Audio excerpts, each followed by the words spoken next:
Bienvenido. Me alegra que estés aquí esta noche. No importa dónde te encuentres ahora mismo, si estás en una habitación oscura, con los ojos cerrados, o simplemente necesitando algo tranquilo que acompañe el final del día, este espacio es tuyo. No tienes que hacer nada. No tienes que recordar nada. No tienes que tomar notas. Solo escucha. Vamos a hablar de física cuántica, pero no de la manera en que la encuentras en los libros de texto, con fórmulas apretadas contra márgenes blancos y diagramas que requieren 3 relecturas para entenderse. Vamos a hablar de ella lentamente, como si estuviéramos sentados juntos frente a una ventana, mirando cómo cae la noche, y uno de nosotros comenzara a preguntar en voz baja: ¿qué hay, exactamente, cuando miramos dentro de las cosas? Esa es la pregunta que impulsó uno de los cambios más profundos en la historia del pensamiento humano. Y la respuesta, que llegó poco a poco durante los primeros años del siglo XX, resultó ser algo que nadie esperaba. Resultó que la realidad, vista de muy cerca, no se parece en nada a la realidad que conocemos. Las partículas que forman todo cuanto existe, el aire que respiras, la luz que ilumina tu cuarto, los átomos que componen tus manos, no se comportan como objetos pequeños y bien portados. Se comportan de maneras que desafían la lógica ordinaria. Pueden estar en varios lugares al mismo tiempo. Pueden atravesar paredes que, según todo lo que conocemos, deberían detenerlas. Pueden influirse mutuamente sin importar la distancia que las separe. Y todo esto no es una metáfora. No es poesía científica. Es lo que los experimentos, repetidos millones de veces en laboratorios de todo el mundo, nos han mostrado una y otra vez. Esta noche vamos a explorar todo eso. Sin prisa. Sin ansiedad. Como quien hojea un atlas de territorios extraños antes de apagar la luz. Así que si quieres cerrar los ojos, hazlo. Si quieres quedarte mirando el techo, también está bien. Deja que las palabras lleguen solas. Y empecemos desde el principio. Para entender lo que la física cuántica significó, hay que imaginar primero el mundo sin ella. A finales del siglo XIX, la ciencia tenía una confianza tranquila y sólida en sí misma. No era arrogancia, exactamente, sino la satisfacción legítima de quien ha trabajado duro durante generaciones y tiene mucho que mostrar. Isaac Newton había descrito las leyes del movimiento casi 200 años antes y seguían funcionando. Los planetas obedecían sus ecuaciones. Las mareas seguían sus predicciones. Las manzanas, los péndulos, los cañones disparando al aire, todo encajaba. James Clerk Maxwell había unificado la electricidad y el magnetismo en un solo sistema de ecuaciones elegantes. Y de esas ecuaciones había emergido algo hermoso e inesperado: la luz. La luz era una onda electromagnética. Una ondulación en campos invisibles que viajaba a 300.000 kilómetros por segundo. Eso también encajaba. La termodinámica describía el calor y la energía con una precisión que permitía diseñar máquinas, predecir procesos, entender el cosmos en términos de temperatura y trabajo. Era un cuadro completo. O casi. Algunos físicos de la época decían, con una sonrisa moderada, que los grandes descubrimientos ya habían sido hechos. Que lo que quedaba era simplemente refinar los detalles, añadir decimales más precisos a constantes ya conocidas, limpiar los últimos rincones de polvo. Pero había algunos rincones que resultaron ser más complicados de lo esperado. Uno de ellos tenía que ver con algo aparentemente sencillo: el color del calor. Cuando calientas un objeto, emite luz. Un hierro que se calienta en una fragua pasa del rojo oscuro al anaranjado y luego casi al blanco, dependiendo de la temperatura. Cualquier objeto que se calienta lo suficiente hace lo mismo. Este fenómeno se llamaba radiación del cuerpo negro y parecía perfectamente observable y tratable con las leyes conocidas.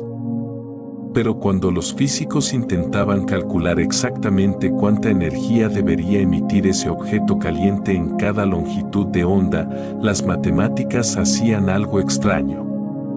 Las ecuaciones predicen que a medida que la longitud de onda se hace más corta, la energía emitida crece sin límite. Que debería haber cantidades infinitas de energía en las frecuencias más altas del espectro, como la ultravioleta. Que cualquier objeto caliente, si los cálculos eran correctos, debería irradiar una cantidad infinita de energía y consumirnos a todos instantáneamente. Por supuesto, eso no ocurría. Los objetos calientes emitían luz de forma perfectamente razonable. Pero las ecuaciones decían que no debería ser así. A este problema lo llamaron la catástrofe ultravioleta. Un nombre dramático para un fallo matemático que nadie sabía cómo resolver. Durante años, los mejores físicos del mundo intentaron encontrar el error. Intentaron ajustar las ecuaciones desde distintos ángulos. Nada funcionaba. Y entonces apareció un hombre llamado Max Planck. Max Planck era un físico alemán de temperamento cuidadoso y pensamiento ordenado.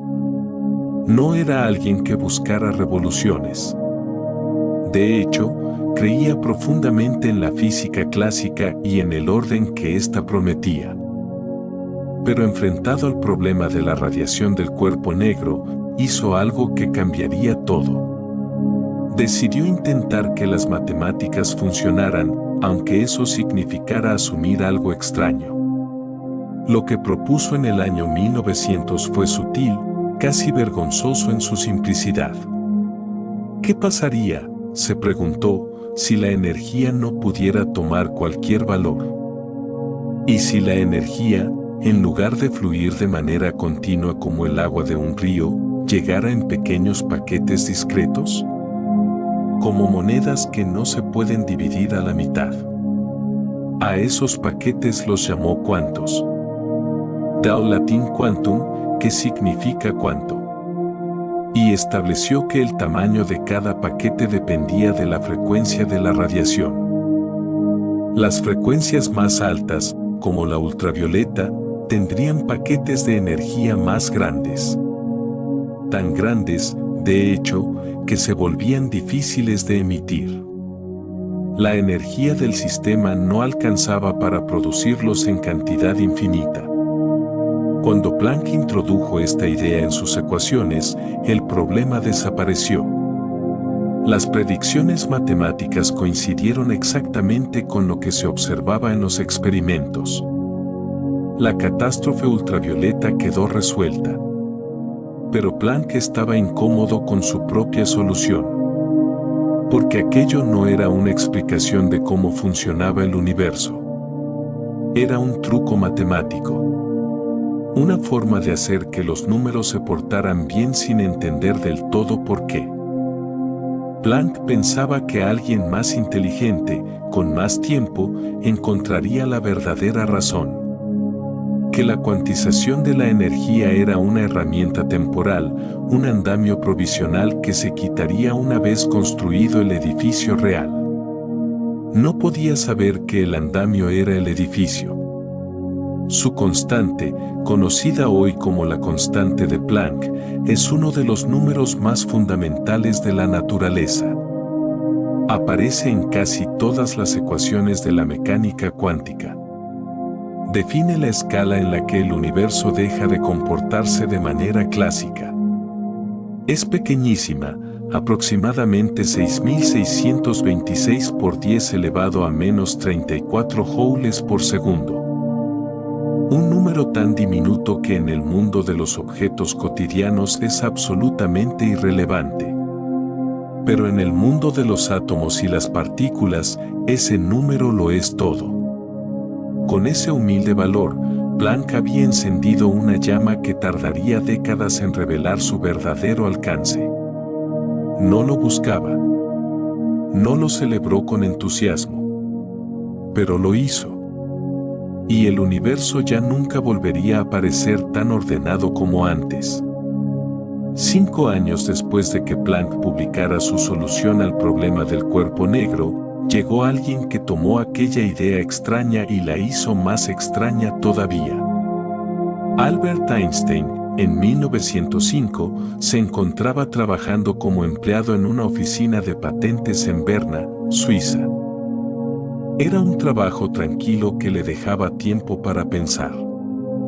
Y ese año, publicó no uno sino varios artículos que cambiarían la historia de la física. Uno de ellos explicaba un fenómeno que llevaba años desconcertando a los experimentadores, el efecto fotoeléctrico. El experimento es sencillo de describir. Si iluminas una superficie metálica con luz, pueden salir disparados electrones de ese metal. Eso en sí no sorprendía a nadie, la luz traía energía, la energía desplazaba electrones. Tenía sentido. Pero lo que no tenía sentido era lo siguiente: si aumentabas el brillo de la luz sin cambiar su color, los electrones salían con exactamente la misma energía que antes. Solo más electrones, pero ninguno más veloz ni más enérgico. Sin embargo, si cambiabas el color de la luz, si subías su frecuencia aunque fuera una luz muy tenue, los electrones salían con más energía. Y si la frecuencia de la luz era demasiado baja, aunque encendieras el foco más potente del mundo, no salía ningún electrón. La teoría de ondas no podía explicar esto. Según esa teoría, lo que debería importar era la intensidad de la onda, su amplitud, no su frecuencia. Una ola más grande debería golpear más fuerte, independientemente de su ritmo. Einstein propuso algo distinto. ¿Y si la luz no era simplemente una onda continua? ¿Y si también llegaba en paquetes discretos de energía, tal como Planck había sugerido para la radiación térmica? ¿Y si cada uno de esos paquetes, que Einstein llamó cuantos de luz y que hoy conocemos como fotones, llevaba una cantidad fija de energía determinada por su frecuencia? En ese caso, todo encajaba. Un fotón de alta frecuencia llevaba mucha energía, suficiente para expulsar un electrón con fuerza. Un fotón de baja frecuencia no llevaba suficiente energía, sin importar cuántos hubiera. 1000 fotones débiles seguían siendo fotones débiles, ninguno podía dar el golpe necesario. Era una idea brillante. Y también era perturbadora. Porque si la luz llegaba en paquetes discretos, como partículas, ¿cómo explicaba uno los fenómenos que claramente eran ondulatorios? La difracción, la interferencia, la forma en que la luz se dobla alrededor de los bordes. Todo eso requería que la luz fuera una onda. Y sin embargo, el efecto fotoeléctrico mostraba que también era corpuscular. Einstein no negó ninguna de las dos caras. En lugar de eso, propuso algo que parecía una contradicción, pero resultó ser una de las ideas más profundas de la física moderna. La luz es ambas cosas. No alternativamente. No dependiendo de si uno mira o no. Sino fundamentalmente ambas, de una manera que nuestro lenguaje cotidiano no está bien equipado para expresar. Onda y partícula. Extensión y puntualidad. Propagación y localización. Esta dualidad onda-partícula no era solo un rasgo de la luz. Con el tiempo se descubriría que era una característica de toda la materia a escala cuántica. Los electrones también la tienen. Los átomos también. Incluso moléculas relativamente grandes muestran comportamiento ondulatorio en los experimentos correctos. La realidad, vista de cerca, no elige entre ondas y partículas. Las contiene a las dos simultáneamente. Einstein recibió el Premio Nobel de Física en 1921. No por la relatividad, como suele pensarse, sino precisamente por este trabajo sobre el efecto fotoeléctrico. Eso da una medida de la importancia que la comunidad científica le asignó.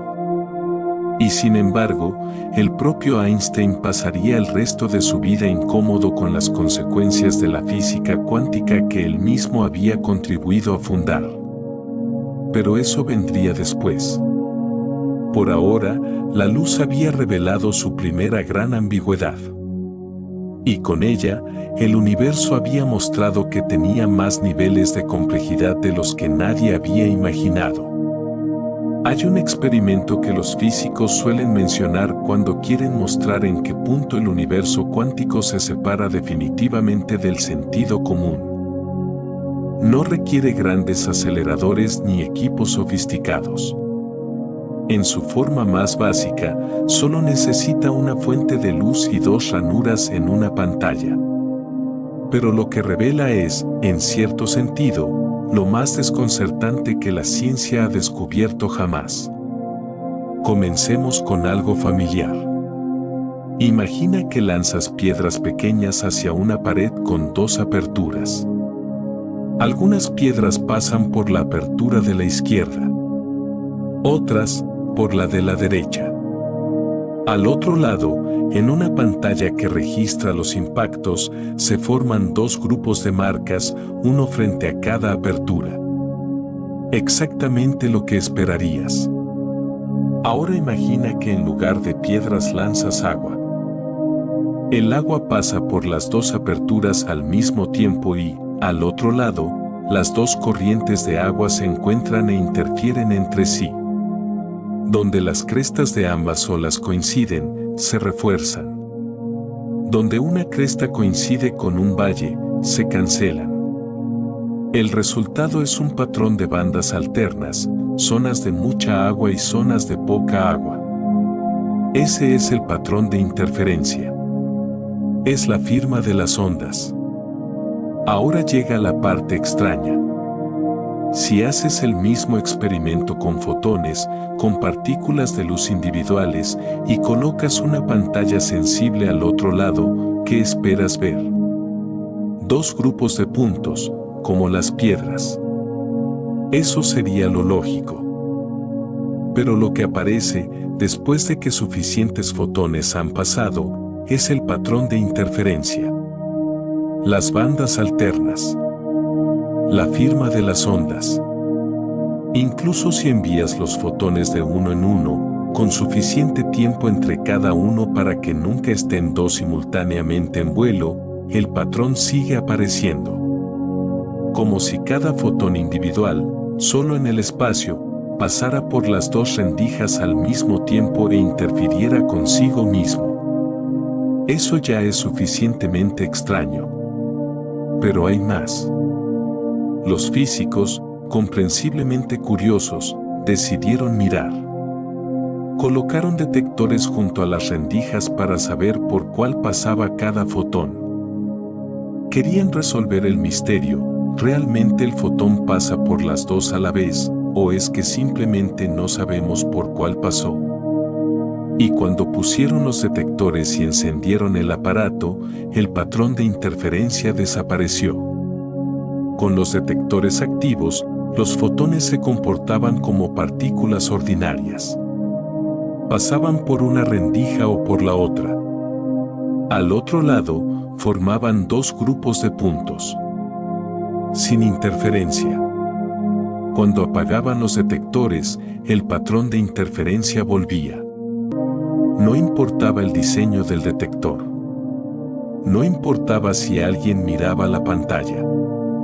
Bastaba con que existiera la posibilidad de saber por cuál rendija había pasado el fotón para que el comportamiento ondulatorio desapareciera. Como si el universo supiera que está siendo observado. Como si la naturaleza de una partícula, si es onda o es punto, dependiera no de lo que la partícula es en algún sentido absoluto, sino de la información disponible sobre ella. Este experimento se ha repetido con fotones, con electrones, con neutrones, con átomos enteros, con moléculas que contienen cientos de átomos. El resultado siempre es el mismo. No observado, patrón de onda. Observado, comportamiento de partícula. No hay forma de explicar esto con la física clásica. No hay imagen mental cómoda que lo capture. Los físicos han intentado durante décadas construir una explicación intuitiva del doble rendija, y ninguna ha sobrevivido del todo. Lo que sí sabemos es esto: antes de la medición, la partícula no toma un camino definido. Explora todos los caminos posibles simultáneamente, como una ola que se extiende. Solo cuando se extrae información sobre cuál fue el camino, la partícula decide haberlo tomado. Y esa frase, la partícula decide, es por supuesto una metáfora. Las partículas no toman decisiones. Pero el lenguaje que usamos para hablar del mundo clásico no tiene palabras para lo que ocurre en el mundo cuántico. Quizás lo más honesto que podemos decir es esto: a escala cuántica, la realidad no parece existir de forma definida hasta que algo la obliga a definirse. Lo que eso significa exactamente es precisamente lo que los físicos llevan un siglo debatiendo. Después del experimento de la doble rendija, los físicos necesitaban una herramienta matemática capaz de describir este comportamiento extraño. Necesitaban algo que pudiera capturar el hecho de que una partícula no tiene una posición definida, sino una distribución de posibilidades posibles. Esa herramienta se llama función de onda. Imagina que en lugar de saber exactamente dónde está un electrón, tienes un mapa de probabilidades. En este mapa, algunas regiones del espacio están iluminadas con más fuerza que otras. Las zonas más brillantes son donde es más probable encontrar al electrón si decides buscarlo. Las zonas más tenues son donde podría estar, pero con menor probabilidad. Ese mapa de luz y sombra es, conceptualmente, lo que representa la función de onda.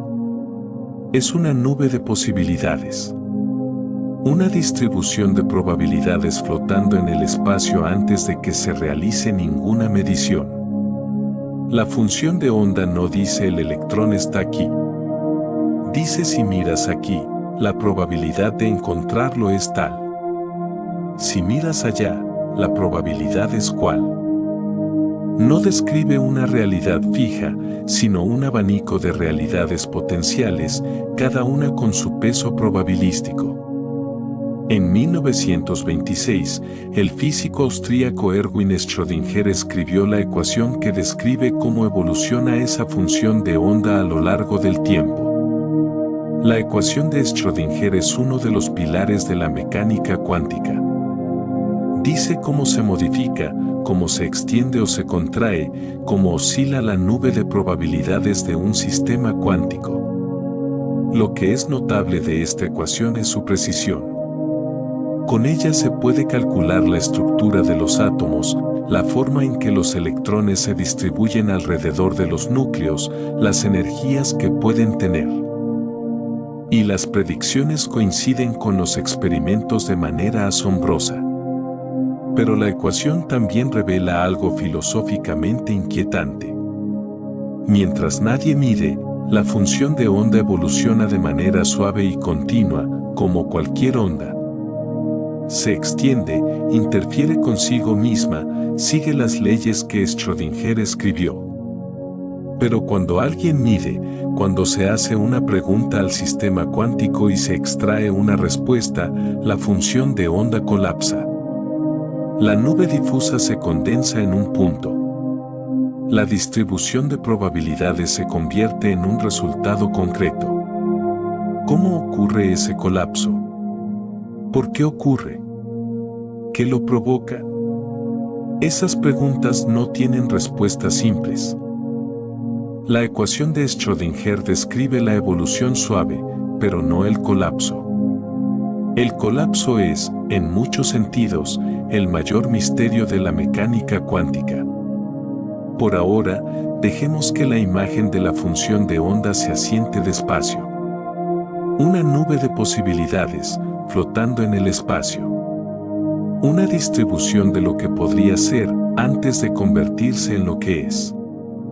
Hay algo casi poético en eso. El universo, a escala cuántica, no se compromete hasta que se le pregunta.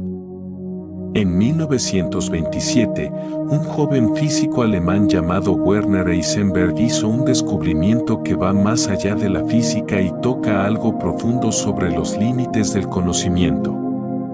Lo llamamos el principio de incertidumbre.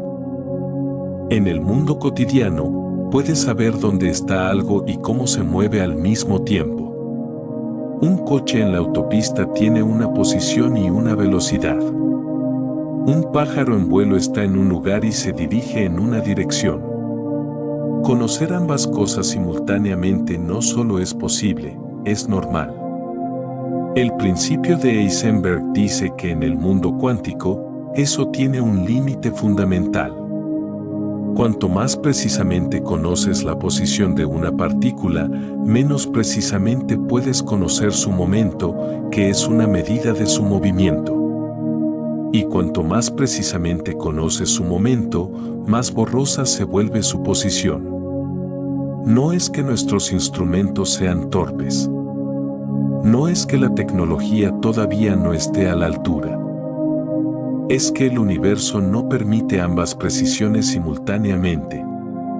Es una limitación intrínseca a la naturaleza de la realidad. Para entender por qué, ayuda a recordar que las partículas cuánticas se comportan como ondas. Y las ondas tienen una propiedad peculiar. Para definir bien la frecuencia de una onda, necesitas que esa onda se extienda durante un tiempo. Una onda perfectamente localizada en un punto no tiene una frecuencia bien definida. La posición es la localización.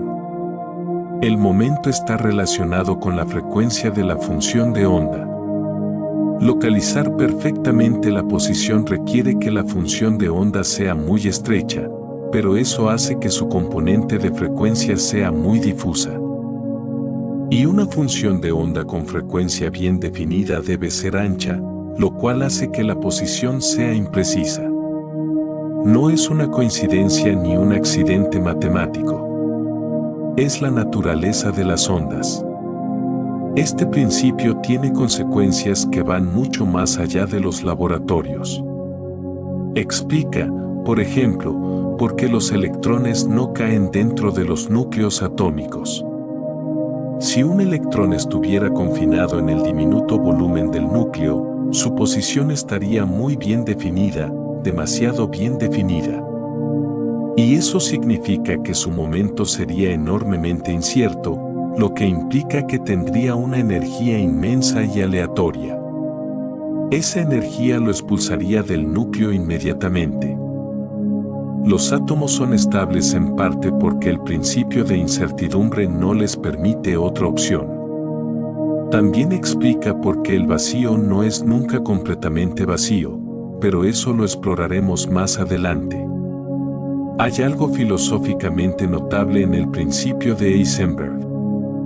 Durante siglos, el ideal de la ciencia fue la predicción perfecta. Conoce todas las condiciones iniciales, aplica las leyes correctas y podrás predecir cualquier estado futuro. El universo como un reloj perfecto, sin lugar para la sorpresa. El principio de incertidumbre dibuja un límite sobre ese ideal. Dice que hay preguntas que el universo, por su propia naturaleza, no puede responder con precisión arbitraria. Eso puede sentirse como una pérdida, pero también puede sentirse como una liberación. El universo no está completamente determinado. Tiene márgenes. Tiene espacios donde lo inesperado puede ocurrir. Y quizás eso no sea una falla del universo. Quizás sea su manera de respirar. Hay una palabra en física cuántica que describe algo que nuestra intuición rechaza casi de manera instintiva. Esa palabra es superposición. En el mundo de los objetos grandes, las cosas están en un estado o en otro. Una puerta está abierta o cerrada. Una moneda muestra cara o cruz. Un interruptor está arriba o abajo. La superposición cuántica dice que a escala subatómica, las cosas pueden estar en varios estados simultáneamente. No de manera alternante. No como una ilusión de nuestra ignorancia, sino genuinamente, físicamente, en múltiples estados a la vez. Un electrón tiene una propiedad llamada spin, que puede pensarse como una pequeña flecha que apunta hacia arriba o hacia abajo. Antes de medir su spin, un electrón no está secretamente en uno u otro estado mientras esperamos descubrirlo. Está en los dos estados al mismo tiempo. Existe como una combinación de arriba y abajo hasta que la medición lo obliga a decidirse. Y cuando decimos obliga a decidirse, tampoco eso es completamente preciso, porque la selección es probabilística. La medición no revela una realidad oculta. Crea un resultado al hacer la pregunta. Un fotón puede estar en superposición de dos polarizaciones distintas. Un átomo puede estar simultáneamente en dos niveles de energía diferentes. Partículas enteras pueden estar en superposición de posiciones separadas por distancias macroscópicas. Todo esto suena abstracto, pero tiene consecuencias muy concretas. La computación cuántica, por ejemplo, se basa enteramente en la superposición.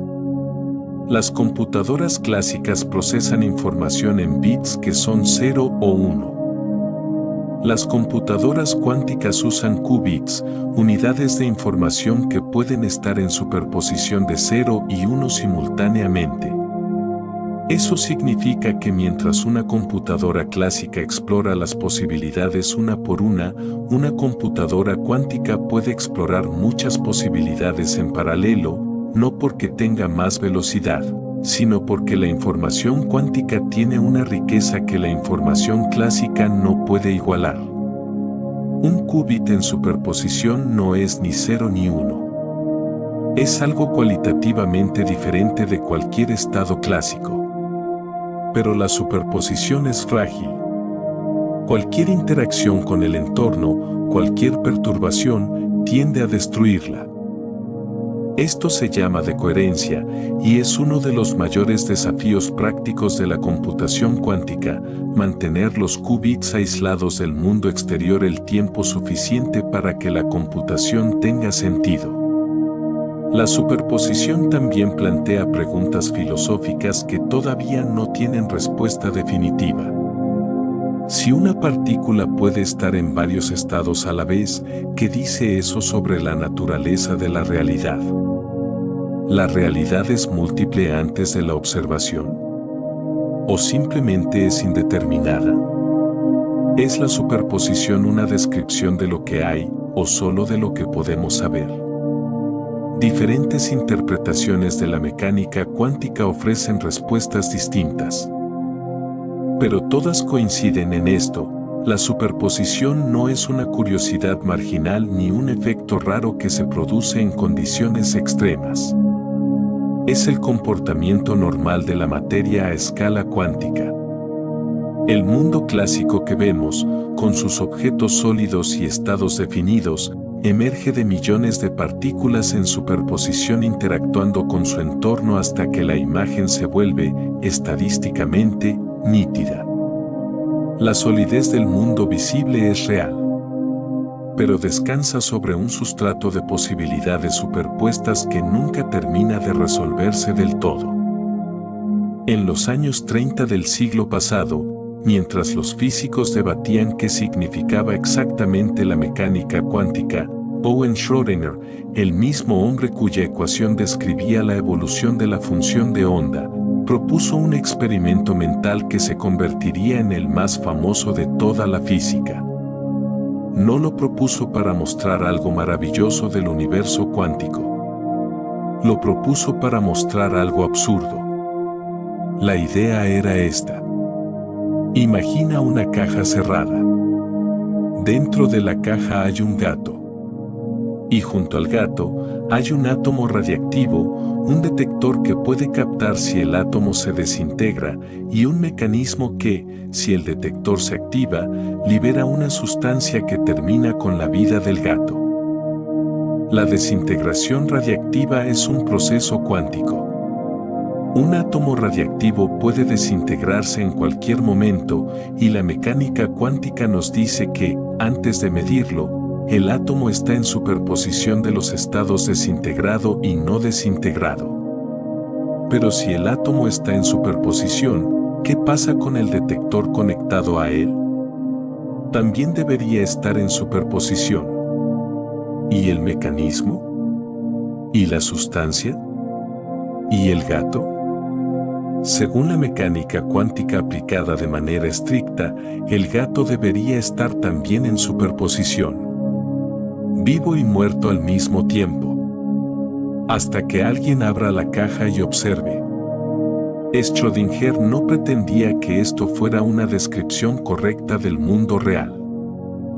Pretendía lo contrario, mostrar que aplicar las reglas cuánticas sin límite a los objetos del mundo cotidiano conduce a conclusiones absurdas. ¿Puede un gato, un animal que tiene temperatura corporal y latidos y expresión en los ojos, estar genuinamente en superposición entre la vida y la muerte? La mayoría de los físicos dirían que no y la razón tiene que ver con la decoherencia. Un gato interactúa con su entorno de manera tan constante e intensa, con las moléculas de aire, con la temperatura, con las vibraciones, que cualquier superposición cuántica a esa escala se destruye casi instantáneamente. El gato no puede estar en superposición porque el gato ya es, en sí mismo, un entorno enorme que destruye las superposiciones cuánticas de sus propias partículas a cada instante. Pero la imagen del gato persiste. Y no porque sea literalmente correcta, sino porque captura algo real sobre la mecánica cuántica, la tensión entre el mundo cuántico, donde los sistemas están en superposición antes de ser medidos, y el mundo clásico, donde los objetos siempre parecen estar en estados definidos. El gato de Schrödinger no es un experimento sobre gatos. Es una pregunta sobre dónde termina la física cuántica y empieza la física clásica. Y esa frontera, si existe, es algo que todavía no entendemos completamente. De todos los fenómenos que la mecánica cuántica ha revelado, hay uno que parece especialmente difícil de reconciliar con nuestra visión intuitiva del mundo. Se llama entrelazamiento cuántico. Para entenderlo, imaginemos que dos partículas interactúan de cierta manera, de manera que sus propiedades quedan correlacionadas entre sí. Después de esa interacción, las dos partículas se separan. Pueden viajar en direcciones opuestas durante horas, días, años. Pueden estar a continentes de distancia, a años luz. Y sin embargo, cuando mides la propiedad de una de ellas, instantáneamente sabes algo sobre la otra. Hasta aquí podría parecer algo parecido a los guantes en una maleta. Si pones un guante izquierdo en una maleta y un guante derecho en otra, y mandas las maletas a extremos opuestos del planeta, cuando abres una y ves que es el izquierdo, sabes de inmediato que la otra maleta contiene el derecho. No hay nada misterioso en eso. Pero el entrelazamiento cuántico no funciona así. En el entrelazamiento cuántico, las partículas no tienen propiedades definidas antes de ser medidas. Están en superposición. No es que una sea arriba y la otra abajo y simplemente no lo sepamos. Ambas son genuinamente indefinidas hasta que una de ellas se mide. Y cuando eso ocurre, cuando mides una partícula entrelazada y obtienes un resultado definido, la otra partícula colapsa instantáneamente a un estado correlacionado. No a la velocidad de la luz. Instantáneamente. Sin importar la distancia. Albert Einstein encontró esto profundamente perturbador. Lo llamó acción fantasmal a distancia y argumentó que debía ser imposible. Según la relatividad especial, nada puede viajar más rápido que la luz. Si medir una partícula instantáneamente afecta a otra a kilómetros de distancia, ¿no viola eso la relatividad? Einstein, junto con Boris Podolsky y Nathan Rosen, publicó en 1935 un artículo argumentando que si la mecánica cuántica producía correlaciones instantáneas a distancia, debía haber algo incompleto en la teoría. Debía haber variables ocultas, información que las partículas llevaban consigo desde el principio, como instrucciones selladas que se revelan al abrir la caja. Décadas después, el físico John Bell encontró una manera ingeniosa de comprobar si las variables ocultas podían explicar las correlaciones cuánticas. Desarrolló una desigualdad matemática que debería cumplirse si las partículas llevaban información oculta desde antes de la medición y que se violaría si la mecánica cuántica tenía razón. Los experimentos, realizados con enorme cuidado desde los años 70, violaron la desigualdad de Bell repetidamente. Las partículas entrelazadas se comportan de maneras que no pueden explicarse por ningún tipo de información local preestablecida. Las correlaciones son reales, instantáneas, y no pueden atribuirse a ningún acuerdo previo. El entrelazamiento es real. Ahora bien, eso no significa que puedas usarlo para enviar información más rápido que la luz. No puedes. Porque los resultados individuales de las mediciones son aleatorios. Puedes saber que estarán correlacionados, pero no puedes controlar qué resultado obtendrás en tu propia medición, y por tanto no puedes codificar ningún mensaje. Pero sí significa que el universo tiene una forma de conexión que trasciende la distancia. Dos partículas, separadas por todo el espacio que quieras, pueden seguir siendo parte de un único sistema cuántico. Su separación en el espacio no implica separación en el estado cuántico. Algunos físicos han especulado que el entrelazamiento podría estar en el corazón de algo todavía más fundamental, la propia estructura del espacio-tiempo. Que el espacio en sí podría ser, en cierto sentido, una consecuencia del entrelazamiento cuántico entre regiones del universo.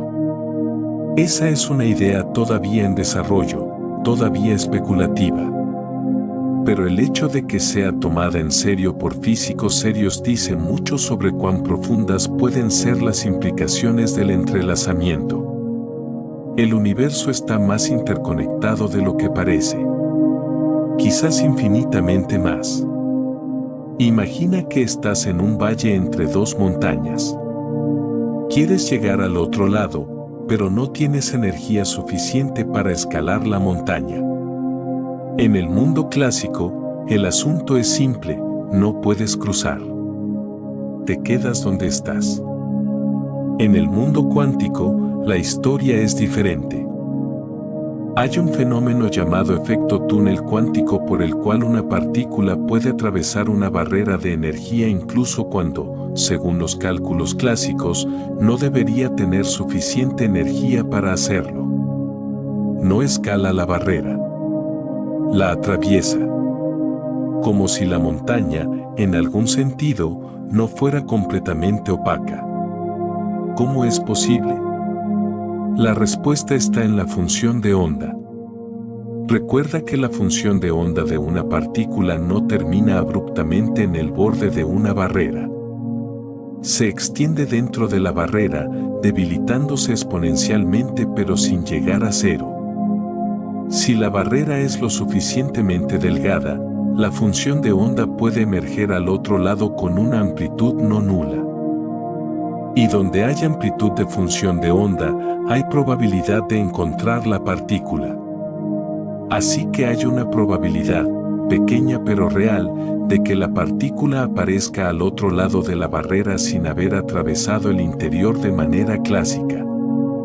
Simplemente surge ahí, como si el espacio entre los dos lados no hubiera supuesto un obstáculo real. El efecto túnel no es una rareza exótica que ocurre solo en condiciones extremas. Es uno de los fenómenos más importantes del universo, y sin él muchas de las cosas que conocemos no existirían. El caso más espectacular es la fusión nuclear en las estrellas. En el interior del Sol, los núcleos de hidrógeno se acercan lo suficiente como para fusionarse y liberar energía. Pero para que dos núcleos positivos se fundan, deben superar la repulsión eléctrica entre sus cargas iguales, y esa repulsión forma una barrera de energía inmensa. Según los cálculos clásicos, la temperatura en el centro del Sol no es suficiente para que los protones se acerquen lo bastante para fusionarse. La barrera es demasiado alta. Y sin embargo, el Sol brilla. Lo que sucede es que los protones, siendo partículas cuánticas, tienen funciones de onda que se extienden a través de la barrera. Un pequeño porcentaje de ellos logra hacer el túnel con la frecuencia suficiente para que la fusión ocurra a escala masiva. Multiplicado por el número inimaginable de protones en el Sol, ese pequeño porcentaje se convierte en la fuente de energía que ha sustentado vida en la Tierra durante miles de millones de años. Las estrellas brillan gracias al efecto túnel cuántico. La desintegración radiactiva también es un proceso de túnel. Partículas atrapadas dentro de núcleos inestables tienen una pequeña probabilidad de tunelizar hacia afuera en cada instante. La vida media de los elementos radiactivos, el tiempo que tardan en desintegrar la mitad de sus átomos, es una consecuencia directa de esas probabilidades de túnel. En tecnología, el efecto túnel se usa en el microscopio de efecto túnel, un instrumento capaz de ver superficies a resolución atómica. Una punta metálica muy afilada se acerca a una superficie sin tocarla, y una corriente de electrones que hacen el túnel a través del diminuto espacio entre la punta y la superficie permite mapear la disposición exacta de los átomos. Ese instrumento, ganador del premio Nobel, literalmente ve átomos individuales gracias a que los electrones no respetan las barreras que la física clásica les impondría. Hay algo tranquilizador en el efecto túnel. Nos recuerda que el universo es más permeable de lo que imaginamos. Que las barreras no son absolutos sino probabilidades. Que lo imposible puede ser, a veces, simplemente improbable. Cuando pensamos en el vacío, pensamos en la nada. El espacio entre las estrellas, una campana de cristal de la que se ha extraído todo el aire, el silencio absoluto. Pero en la mecánica cuántica, el vacío no es vacío. El vacío cuántico es uno de los conceptos más extraños y más bien verificados de toda la física. Para entenderlo, vuelve por un momento al principio de incertidumbre. Heisenberg demostró que hay pares de propiedades que no pueden conocerse simultáneamente con precisión arbitraria. La posición y el momento.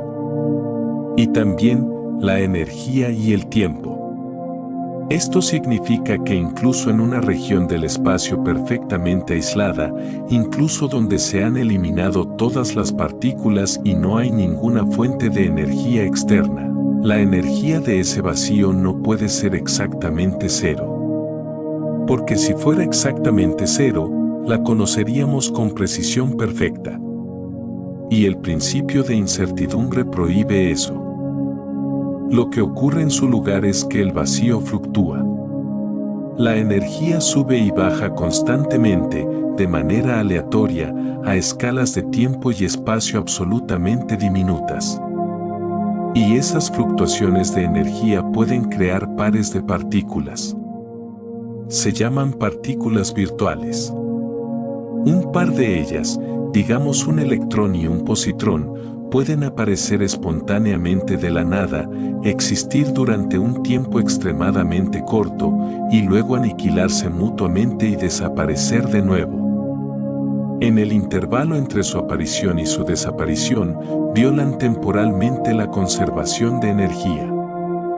Pero lo hacen tan rápido que el principio de incertidumbre lo permite. Estas partículas virtuales son reales. No son una ficción matemática conveniente. Tienen efectos medibles. Uno de los más famosos es el efecto Casimir. Si colocas dos placas metálicas perfectamente lisas, muy cerca una de la otra en el vacío, algo notable ocurre. Entre las placas, el espacio es tan pequeño que solo ciertas longitudes de onda de partículas virtuales caben allí, las que encajan geométricamente en ese espacio. Fuera de las placas, todas las longitudes de onda del vacío están presentes. El resultado es que hay más presión del vacío cuántico por fuera de las placas que por dentro. Y eso empuja las placas una hacia la otra. Esa fuerza, la fuerza de Casimir, se ha medido experimentalmente con gran precisión. Es completamente real y proviene del vacío que ejerce una presión sobre las placas. El vacío te empuja. La energía del vacío cuántico tiene también implicaciones cosmológicas. Una de las preguntas más profundas de la física moderna es por qué el universo se expande a un ritmo que parece estar acelerándose. La causa de esa aceleración se llama energía oscura y algunos físicos sospechan que puede estar relacionada con la energía del vacío cuántico.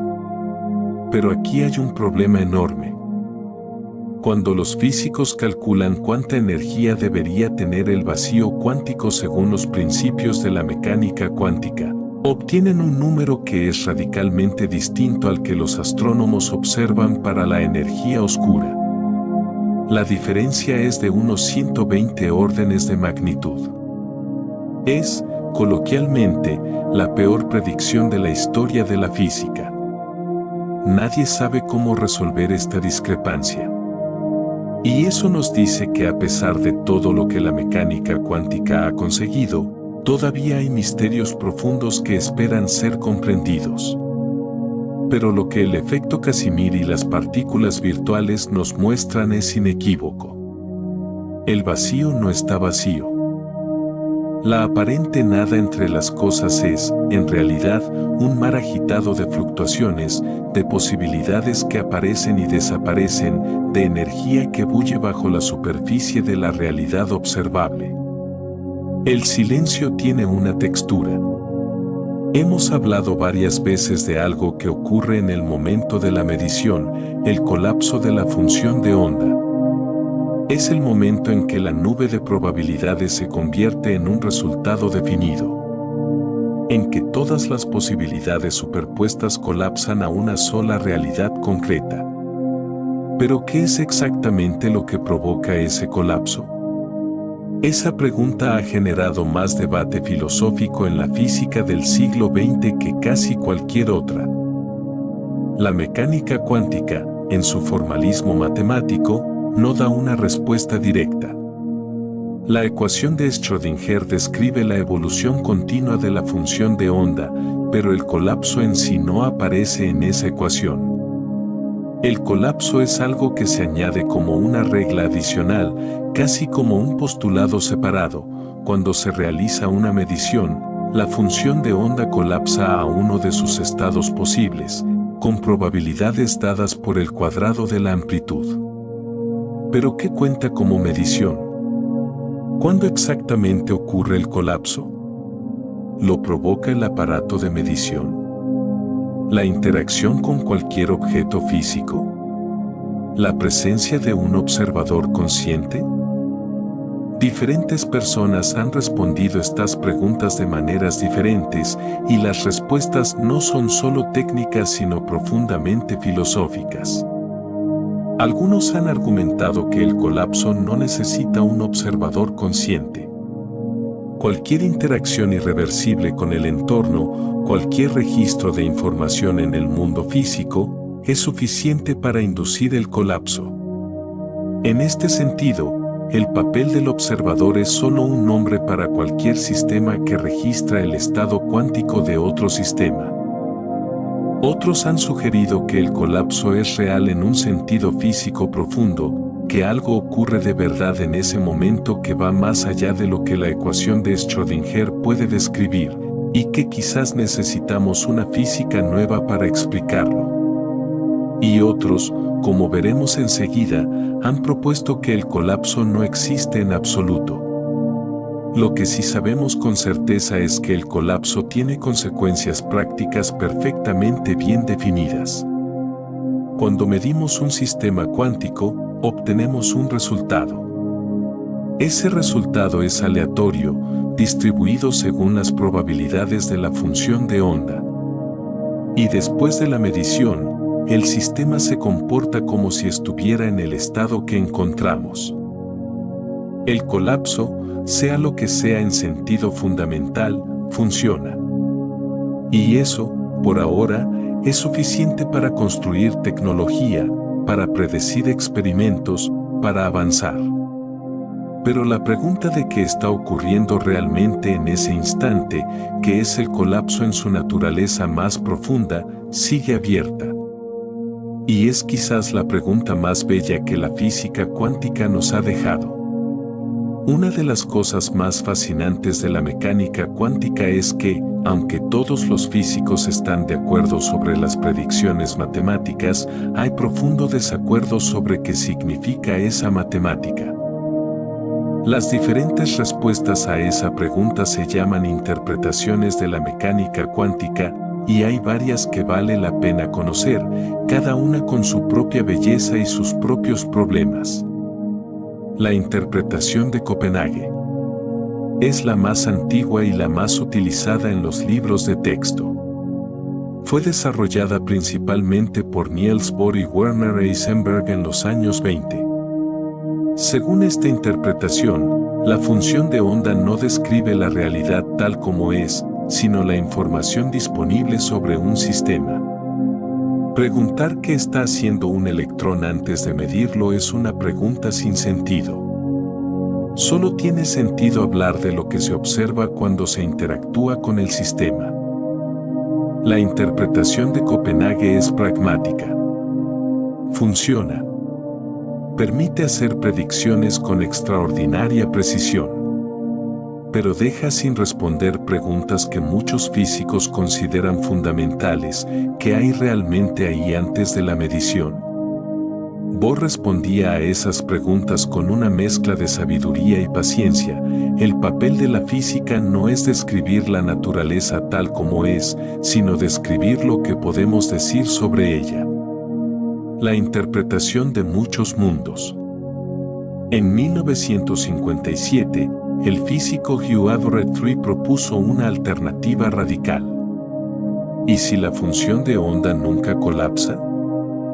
En la interpretación de muchos mundos, cuando se realiza una medición y la función de onda debería colapsar a un resultado u otro, en realidad ambos resultados ocurren. El universo se divide en ramas. En una rama, el resultado es A.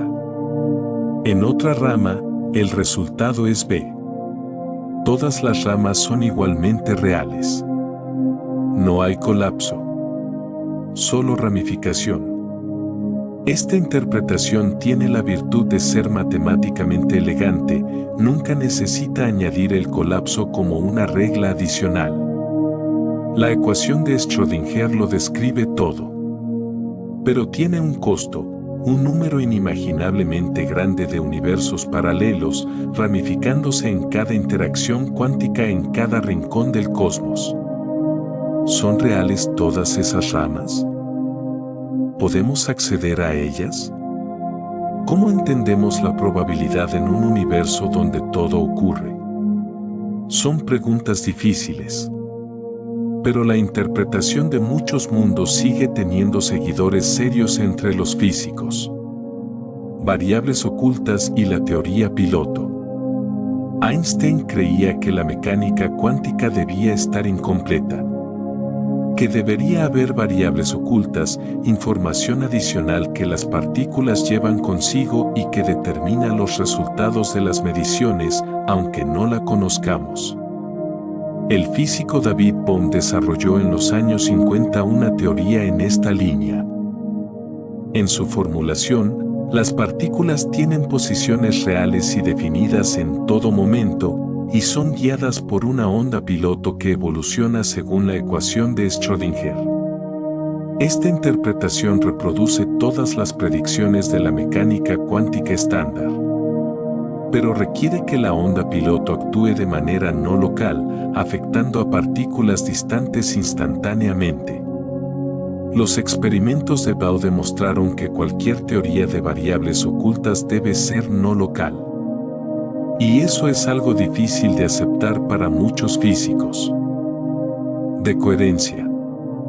La decoherencia no es estrictamente una interpretación, sino un mecanismo físico que explica por qué los sistemas cuánticos parecen perder su carácter cuántico al interactuar con el entorno. Cuando un sistema cuántico entra en contacto con el mundo exterior, con moléculas de aire, con fotones de luz, con vibraciones, sus estados cuánticos se entrelazan con los del entorno de una manera tan compleja que las superposiciones se vuelven indetectables a nivel práctico.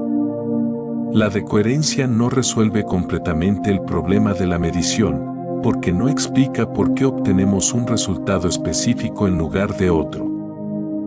Pero explica por qué el mundo cuántico nos parece clásico a escala macroscópica. Cubismo. Una de las interpretaciones más recientes y más radicales se llama cubismo, por Quantum Bayesianism. Según el cubismo, la función de onda no describe el mundo sino las creencias de la gente que la usa. Es una herramienta subjetiva para hacer predicciones, no una representación objetiva de la realidad. Cuando la función de onda colapsa, no ocurre nada físico en el mundo. Solo se actualiza la información de la gente, como cuando aprendes algo nuevo y revisas tus expectativas. El cubismo ha generado tanto entusiasmo como resistencia. Para algunos, libera a la física de preguntas metafísicas imposibles. Para otros, renuncia demasiado rápido a la idea de que la ciencia describe un mundo real independiente de nosotros. Ninguna de estas interpretaciones es la definitivamente correcta. Todas reproducen las mismas predicciones experimentales. Y todas plantean preguntas filosóficas profundas que la física sola no puede responder.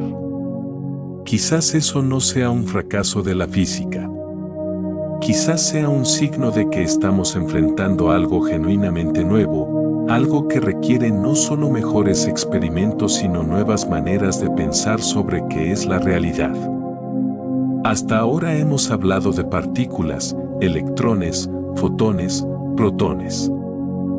Objetos pequeños que se mueven por el espacio y tienen propiedades que la mecánica cuántica describe de manera probabilística. Pero hay una manera más profunda y más completa de ver el mundo cuántico. Se llama teoría cuántica de campos. La idea central es esta: en lugar de partículas que se mueven a través del espacio vacío, lo que existe en realidad son campos que lo llenan todo. Un campo, en el sentido físico, es una entidad que tiene un valor en cada punto del espacio y del tiempo. La temperatura de una habitación es un campo, en cada punto puedes medir cuántos grados hace. El campo gravitacional de la Tierra es otro, en cada punto del espacio alrededor del planeta hay una fuerza gravitacional que apunta hacia abajo y tiene una magnitud determinada. La teoría cuántica de campos dice que todas las partículas fundamentales son, en realidad, excitaciones de campos que lo impregnan todo. El electrón no es un objeto pequeño que viaja por el espacio. Es una perturbación localizada en el campo electrónico que existe en todo el universo. Cuando aparece un electrón, lo que ha ocurrido es que el campo electrónico se ha excitado en un punto. El fotón es una excitación del campo electromagnético. El quark es una excitación del campo cuárquico. Hay un campo para cada tipo de partícula fundamental conocida. Y todos esos campos coexisten, se superponen, interactúan entre sí en cada punto del espacio. Lo que llamamos partícula es simplemente un paquete de energía en uno de esos campos, un cuanto de excitación, para usar la terminología técnica. Esta visión resuelve elegantemente algunos problemas que la mecánica cuántica de partículas tenía dificultades para manejar. Por ejemplo, cómo se crean y destruyen partículas en los experimentos de alta energía. Si las partículas son objetos fijos, su creación y destrucción parece misteriosa. Pero si son excitaciones de campos, crear una partícula es simplemente excitar el campo y destruirla es que la excitación se disipe. La teoría cuántica de campos también describe las fuerzas como intercambios de partículas. La fuerza electromagnética entre dos electrones se describe como el intercambio de fotones virtuales. Los electrones se repelen mutuamente porque intercambian fotones que les transmiten momento.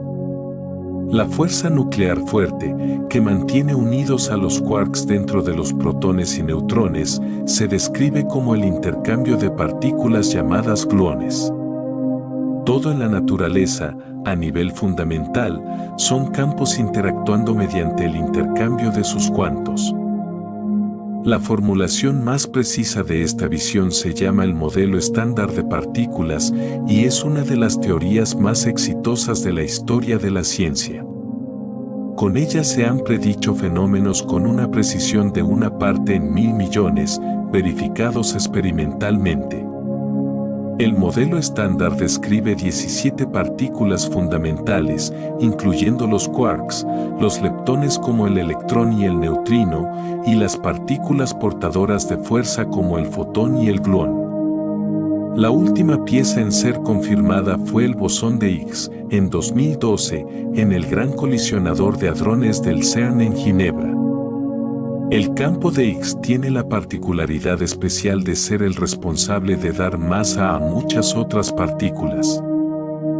Las partículas que interactúan con el campo de Higgs adquieren masa, las que no interactúan, como el fotón, no la tienen y viajan a la velocidad de la luz.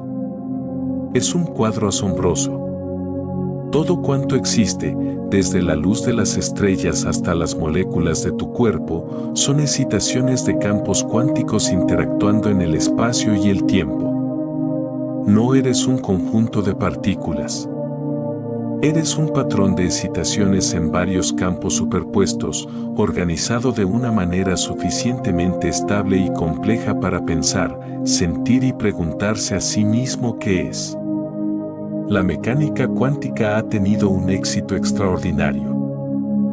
Ha explicado fenómenos que antes eran misteriosos, ha predicho nuevos fenómenos que luego se han confirmado, ha dado lugar a tecnologías que transformaron el mundo, el láser, el transistor, la resonancia magnética, las pantallas de tu teléfono. Y sin embargo, hay preguntas que la mecánica cuántica no responde. Son quizás las preguntas más profundas que la física enfrenta hoy. La gravedad cuántica. La mecánica cuántica describe con extraordinaria precisión 3 de las 4 fuerzas fundamentales de la naturaleza: la fuerza electromagnética, la fuerza nuclear fuerte y la fuerza nuclear débil. La cuarta fuerza, la gravedad, Es la más familiar en nuestra vida cotidiana y sin embargo la más resistente a la descripción cuántica. La gravedad está descrita por la relatividad general de Einstein, una teoría que describe el espacio-tiempo como una geometría que se curva en presencia de masa y energía. Es una teoría clásica, no cuántica. Cuando los físicos intentan combinar la relatividad general con la mecánica cuántica, las ecuaciones producen infinitos que no pueden eliminarse de la misma manera en que se eliminan en la electrodinámica cuántica. Construir una teoría cuántica de la gravedad, una teoría que describa la fuerza gravitacional en términos de cuantos y superposiciones, es uno de los problemas abiertos más importantes de la física moderna. Algunas propuestas, como la teoría de cuerdas o la gravedad cuántica de bucles, intentan abordar este problema de diferentes maneras. Ninguna ha encontrado todavía confirmación experimental definitiva. La naturaleza de la materia oscura y la energía oscura. El modelo estándar describe exitosamente las partículas que componen la materia visible, protones, neutrones, electrones. Pero las observaciones astronómicas sugieren que esa materia visible constituye solo alrededor del 5% de todo el contenido del universo. El resto se divide entre materia oscura, que interactúa gravitacionalmente con la materia visible pero no emite ni absorbe luz, y energía oscura, que parece ser la responsable de la aceleración de la expansión del universo. No tenemos una explicación cuántica satisfactoria para ninguna de las dos. El problema de la información en los agujeros negros. Los agujeros negros son regiones del espacio donde la gravedad es tan intensa que nada, ni siquiera la luz, puede escapar. Pero en los años 70, Stephen Hawking demostró que los agujeros negros no son completamente negros, emiten una radiación térmica muy débil, hoy llamada radiación de Hawking, como consecuencia de efectos cuánticos cerca del horizonte de eventos. Esto plantea un problema profundo. La mecánica cuántica dice que la evolución de los sistemas cuánticos es siempre reversible en principio, la información se conserva. Pero si un agujero negro puede evaporarse completamente por radiación de Hawking, ¿qué pasa con toda la información sobre lo que cayó en él? ¿Se destruye? ¿Se codifica de alguna manera en la radiación? ¿Escapa por algún mecanismo que aún no comprendemos? Este dilema, conocido como la paradoja de la información de los agujeros negros, está en el corazón de los debates actuales sobre gravedad cuántica e información. La naturaleza del tiempo. La mecánica cuántica y la relatividad general tienen perspectivas muy diferentes sobre el tiempo. En la mecánica cuántica, el tiempo aparece como un parámetro externo, un fondo contra el que los sistemas evolucionan. En la relatividad general, el tiempo es parte del tejido del espacio-tiempo, flexible y moldeable por la masa y la energía. ¿Cómo se reconcilian estas dos visiones? ¿Tiene el tiempo una naturaleza cuántica? ¿Puede haber incertidumbre cuántica sobre el tiempo mismo? Son preguntas abiertas. Conciencia y medición. Esta es la más especulativa de las preguntas y la que requiere más cuidado al abordarla. Algunos intérpretes de la mecánica cuántica han sugerido que la conciencia juega un papel especial en el colapso de la función de onda. Que de alguna manera la presencia de un observador consciente es lo que determina qué resultado se actualiza. La gran mayoría de los físicos rechazan esta idea. La mecánica cuántica funciona perfectamente bien con detectores mecánicos, con computadoras, con cualquier sistema físico que pueda registrar información. No hay ninguna necesidad de invocar la conciencia. Pero la pregunta de qué relación tiene la mente con la medición cuántica no ha sido completamente enterrada y de vez en cuando resurge en los debates filosóficos de la física. Lo que es seguro es que la respuesta, si existe, no vendrá de especulaciones superficiales sino de un entendimiento más profundo de tanto la física cuántica como de la naturaleza de la experiencia subjetiva. Y ninguno de los dos está todavía completamente comprendido. Llegamos al final del camino. O mejor dicho, al punto donde el camino se bifurca en todas las direcciones posibles y ninguna señal indica claramente cuál es la correcta. Hemos recorrido mucho esta noche. Empezamos con el problema de la radiación del cuerpo negro, ese rincón polvoriento en la física del siglo XIX que resultó ser la entrada a un territorio completamente desconocido. Seguimos con la cuantización de la energía, con los fotones y su dualidad, con la doble rendija y su misterio obstinado, con la función de onda y su ecuación elegante, con la incertidumbre de Heisenberg, con la superposición y el gato de Schrödinger, con el entrelazamiento y la acción a distancia, con el efecto túnel y el vacío que no está vacío.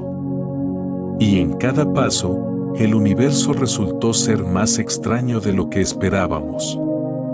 No de una manera amenazante, no de una manera caótica, sino de una manera que sugiere que hay capas de realidad que nuestra intuición evolutiva, diseñada para objetos medianos en escalas de tiempo medias, simplemente no está equipada para ver directamente.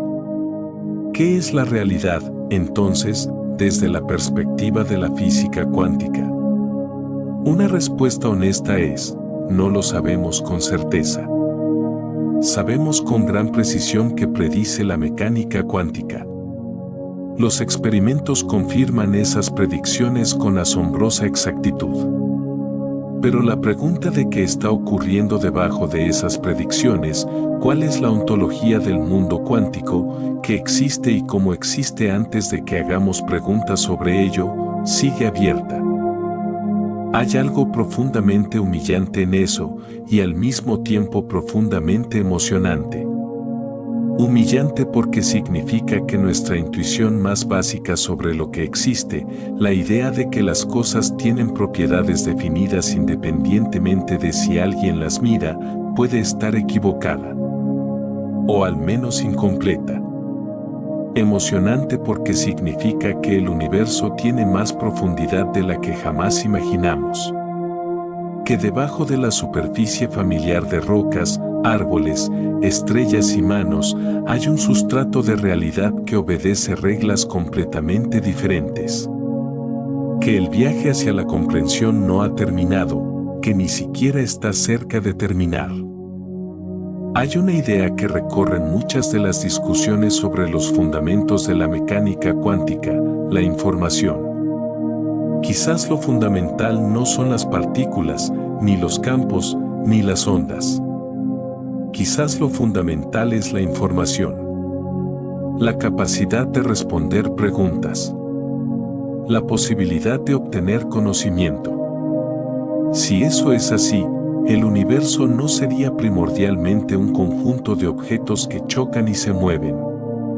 Sería, en algún sentido profundo, un sistema de procesos de respuesta a preguntas. La realidad emergería de la interacción, de la información extraída, de las preguntas que se hacen y las respuestas que se obtienen. Esta idea todavía no es una teoría completa, pero inspira investigación seria en los fundamentos de la mecánica cuántica y la gravedad cuántica. Lo que sí podemos decir con confianza es esto. La física cuántica no nos dice que el mundo sea ilusorio, ni que la mente cree la realidad, ni que el universo sea consciente. Esas son extrapolaciones que van más allá de la evidencia. Lo que nos dice es más sutil y más interesante. Nos dice que la realidad a escala cuántica no está completamente determinada antes de que se hagan preguntas sobre ella. Que el acto de interactuar con el mundo, de extraer información de él, forma parte de la historia del mundo. Que los observadores y lo observado no son completamente independientes. No es que la mente cree la realidad. Es que la realidad y el proceso de conocerla están entrelazados de maneras que todavía estamos aprendiendo a entender. Y eso, aunque no sea la respuesta definitiva, es un pensamiento extraordinariamente hermoso. Hay una pregunta que subyace a todo lo que hemos explorado esta noche, una pregunta que la física cuántica no responde del todo pero que hace imposible no hacerse. ¿Qué significa conocer algo? Durante siglos, la ciencia operó bajo el supuesto de que el conocimiento era, en principio, ilimitado. Que si reunías suficiente información, si hacías los cálculos con suficiente precisión, podías predecir y describir cualquier aspecto del universo con exactitud arbitraria. La física cuántica erosionó ese supuesto de maneras que todavía estamos asimilando. El principio de incertidumbre dice que hay pares de propiedades que el universo no puede tener simultáneamente con precisión arbitraria. No es nuestra ignorancia la que impone esa limitación. Es la estructura de la realidad. El colapso de la función de onda dice que los resultados de las mediciones son fundamentalmente aleatorios. No en el sentido de que seríamos capaces de predecirlo si tuviéramos más información, sino en el sentido de que nada en el universo los predetermina. La dualidad onda-partícula dice que las preguntas que hacemos sobre el mundo determinan en parte qué tipo de respuestas obtenemos. Una partícula no tiene una posición o una frecuencia de manera absoluta, tiene lo que emerge cuando se hace la pregunta correcta con el instrumento correcto. Todo esto sugiere que el conocimiento tiene una estructura más compleja de lo que pensábamos. Que no hay una descripción del mundo completamente independiente del acto de describirlo. Que el observador y lo observado forman un sistema, no dos entidades completamente separadas. Eso puede sonar perturbador. Y en cierto nivel, lo es. Pero también puede verse desde otro ángulo. Si el conocimiento es siempre relacional, si siempre emerge de una interacción entre un sistema que pregunta y un sistema que responde, entonces el conocimiento no es una foto fija de algo que ya existe. Es algo que ocurre. Es un proceso. Es una relación. Y eso significa que cada acto de curiosidad, cada pregunta genuina, cada experimento cuidadoso, cada momento de asombro ante un fenómeno que no entendemos, es una participación real en el proceso por el que el universo se hace cognoscible a sí mismo. No somos solo espectadores de un universo que seguiría igual sin nosotros. Somos parte del proceso por el que el universo, en algún rincón diminuto, llega a saber sobre sí mismo. Eso es enorme. Y es también muy tranquilizador, de cierta manera. Porque significa que no necesitamos comprenderlo todo para que nuestra comprensión valga algo. Cada pequeño conocimiento genuino, cada momento en que algo confuso se vuelve un poco más claro, cada asombro sincero ante el misterio, contribuye al proceso. La ignorancia no es una vergüenza. Es el estado natural de quien todavía tiene preguntas por hacer. Y las mejores preguntas no son las que tienen respuestas fáciles. Son las que, cuando las haces, te hacen ver el mundo con ojos ligeramente diferentes. ¿Qué ocurre cuando observamos la realidad cada vez más de cerca? Ocurre que la realidad nos devuelve la mirada con algo que se parece a la sorpresa. Es tarde.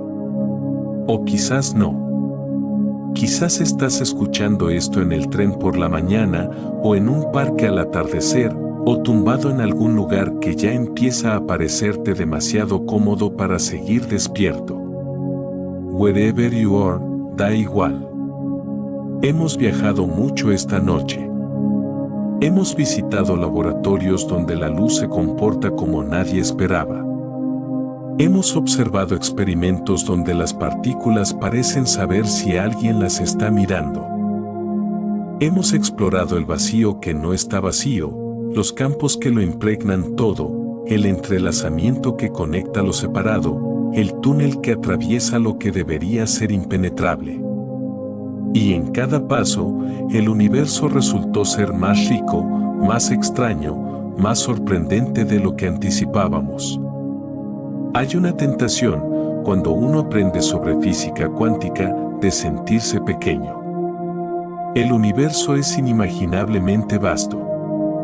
Las partículas que lo forman obedecen reglas que nuestra mente cotidiana no puede visualizar directamente. Los misterios que quedan son profundos y puede que nunca se resuelvan completamente. Pero hay otra manera de verlo. Somos sistemas cuánticos que estudian el universo cuántico. Estamos hechos de los mismos campos y partículas que estamos describiendo.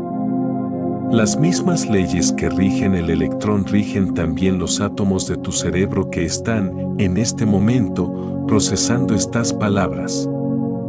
No somos observadores externos que miran desde fuera. Somos el universo observándose a sí mismo con curiosidad. Y eso, aunque suene grandioso dicho así, tiene algo de completamente cierto.